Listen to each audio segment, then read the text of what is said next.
పశ్చిమాసియాలో పెరుగుతున్న ఉద్రిక్తత,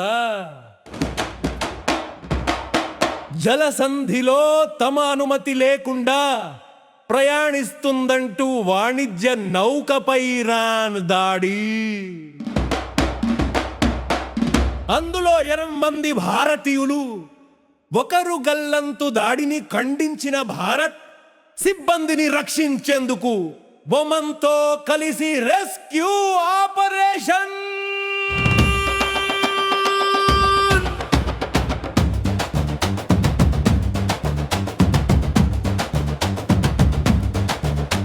ఇరాన్పై విరుచుకుపడ్డ అమెరికా చాట లక్ష్యాలపై దాడి.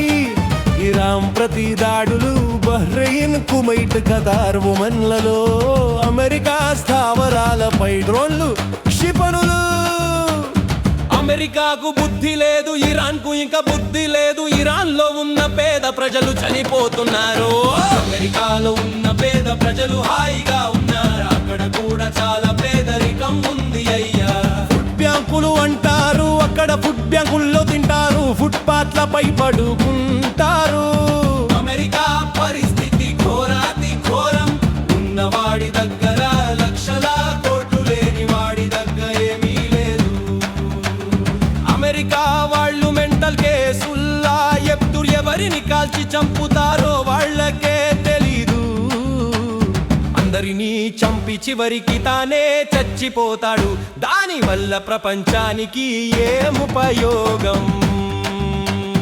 మానవత్వం ఎక్కడికి పోయింది? సమానత్వం ఎక్కడికి పోయింది?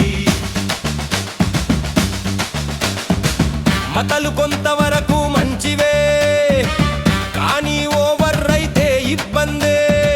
కులం వల్ల ఇండియా సర్వనాశనం, మతం వల్ల అమెరికా సర్వనాశనం, మతం వల్ల ఇరాన్ సర్వనాశనం.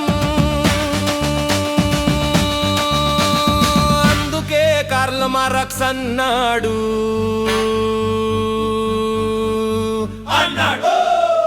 మోమతోన్మాది కడతామ్రా నీ గోరి.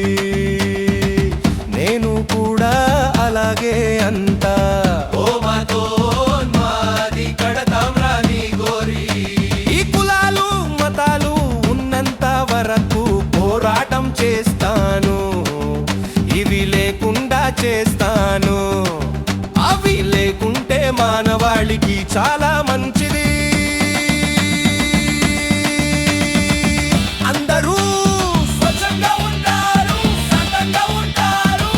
కులాల కుమ్ములాట, మతాల గుత్తులాట,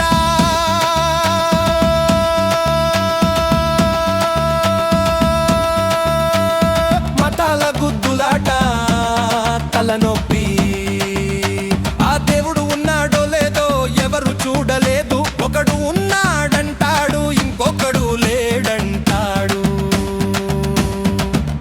ఒకడు వీడే దేవుడు అంటాడు, ఇంకొకడు వాడే దేవుడు అంటాడు. అల్లా దేవుడు